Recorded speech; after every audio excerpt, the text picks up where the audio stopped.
For our final project, I decided to choose Richard Serra's Intersections 2 from our final lesson, the late 20th century art minimalism. And I wanted to begin by talking about the location of the project. So it was located at the MoMA, the Museum of Modern Art, here in New York City. It stood in the Sculpture Garden, and here on the map you can see in capital letters open to the public, that is the Sculpture Garden.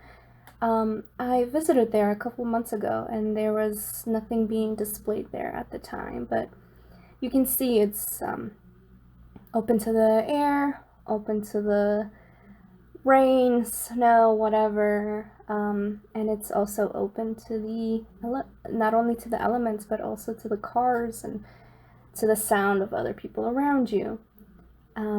So it is made up of 4 identical metal sheets. It is about 13 feet high and 50 feet long, so it weighs about 30 tons. And I wanted to talk about how important Richard Serra is in architecture, even though he's not an architect.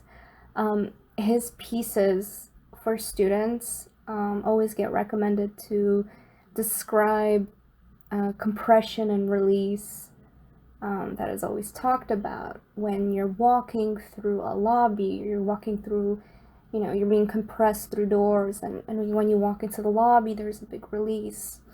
And this can also be seen in Richard Serra's sculpture.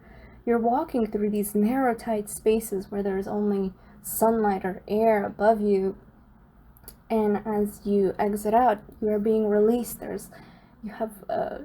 relieved. There's especially if you're claustrophobic, you're relieved. So there isn't as much pressure being put upon you. So there's that relievement, I guess.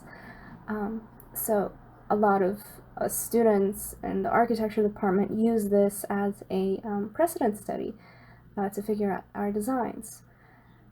I had also chosen this sculpture because I had seen one of these in Dia Beacon. That is a museum in Beacon, New York, where Richard Serra had these cylindrical sculptures. And through those you walk in a circle and they tighten, they become more wider, and it's very interesting to experience because you're not sure if it is you that is losing balance or if the walls are tilting. And that's also a very interesting thing to think about.